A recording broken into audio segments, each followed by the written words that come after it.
Welcome weather news এ আপনাদের সবাইকে অভিনন্দন। আজকে বলতে যাচ্ছি আপনাদের এলাকার সমস্ত আবহাওয়ার আপডেট। চ্যানেল নতুন হয়ে থাকলে চ্যানেলটিকে সাবস্ক্রাইব করে পাশে বেল আইকনকে পেশ করে দিন আর ভিডিওতে একটি লাইক করে বন্ধুদের সবাইকে শেয়ার করে দিন।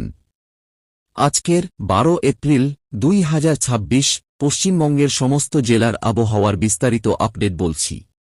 আজ উত্তর ও দক্ষিণবঙ্গের আবহাওয়ায় বেশ কিছুটা পার্থক্য দেখা যাবে। উত্তরবঙ্গের ওপরের জেলাগুলোতে বৃষ্টির পূর্বাভাস রয়েছে। বৃষ্টির সম্ভাবনা দার্জিলিং, কালিম্পং, জলপাইগুড়ি, আলিপুরদুয়ার এবং কোচবিহার জেলায় বজ্রবিদ্যুৎ সহ হালকা থেকে মাঝারি বৃষ্টির সম্ভাবনা আছে। ঝড় বৃষ্টির সাথে ঘণ্টায় 30-40 কিমি বেগে ঝোড়ো হাওয়া বইতে পারে। বাকি জেলা মালদা, উত্তর ও দক্ষিণ দিনাজপুরে আবহাওয়া মূলত শুষ্ক থাকবে এবং তাপমাত্রা কিছুটা বাড়বে। দক্ষিণবঙ্গে গরম এবং আর্দ্রতা বাড়বে।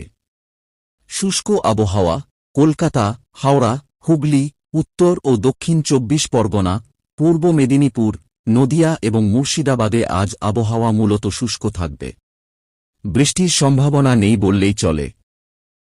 হালকা বৃষ্টির সম্ভাবনা বিকেলের দিকে পুরুলিয়া, ঝাড়গ্রাম এবং পশ্চিম বর্ধমান জেলার 1-2 জায়গায় খুব সামান্য বা হালকা বৃষ্টি হতে পারে। তাপমাত্রা আগামী কয়েকদিনে দক্ষিণবঙ্গের জেলাগুলোতে তাপমাত্রা 3-5 সেলসিয়াস পর্যন্ত বাড়তে পারে। বাঁকুড়া, পুরুলিয়া এবং পশ্চিম মেদিনীপুরে গরম ও অস্বস্তি বেশি থাকবে। এক নজরে জেলাভিত্তিক আবহাওয়া টেবিল। উত্তরবঙ্গ দার্জিলিং, কালিম্পং, আলিপুরদুয়ার বৃষ্টি ও বজ্রপাত 20-24। উত্তরবঙ্গ জলপাইগুড়ি, কোচবিহার হালকা বৃষ্টি 29-32। গড় দক্ষিণবঙ্গ কলকাতা, হাওড়া, হুগলি পরিষ্কার আকাশ ও গরম 35-37। পশ্চিমের জেলা পুরুলিয়া, বাঁকুড়া, ঝাড়গ্রাম অত্যন্ত গরম ও অস্বস্তি। আগামী 14 থেকে 17 এপ্রিলের মধ্যে দক্ষিণবঙ্গের জেলাগুলোতে তাপপ্রবাহের মতো পরিস্থিতি তৈরি হতে পারে। তাই বেলা 11টা থেকে বিকেল 4টে পর্যন্ত সরাসরি রোদে না থাকাই ভালো। চ্যানেলে নতুন হয়ে থাকলে চ্যানেলটাকে সাবস্ক্রাইব করুন আর লাইক আর শেয়ার করে দেবেন। পশ্চিমবঙ্গের আবহাওয়ার আরও কিছু গুরুত্বপূর্ণ আপডেট। তাপপ্রবাহের সতর্কতা আগামী 48 ঘণ্টায় দক্ষিণবঙ্গের জেলাগুলোতে তাপমাত্রা আরও 2 থেকে 3 পর্যন্ত বাড়তে পারে। বিশেষ করে বাঁকুড়া, পুরুলিয়া এবং পশ্চিম মেদিনীপুরে তাপমাত্রা 40 ছাড়িয়ে যাওয়ার সম্ভাবনা রয়েছে। উত্তরবঙ্গে সতর্কতা হিমালয় সংলগ্ন জেলাগুলোতে দার্জিলিং ও কালিম্পং পাহাড়ি ধস বা আচমকা ঝোড়ো হওয়ার কারণে দৃশ্যমানতা কমে যেতে পারে। দক্ষিণবঙ্গে পারদ চড়ছে। আজ থেকে দক্ষিণবঙ্গের জেলাগুলোতে তাপমাত্রা বৃদ্ধির হার বাড়বে।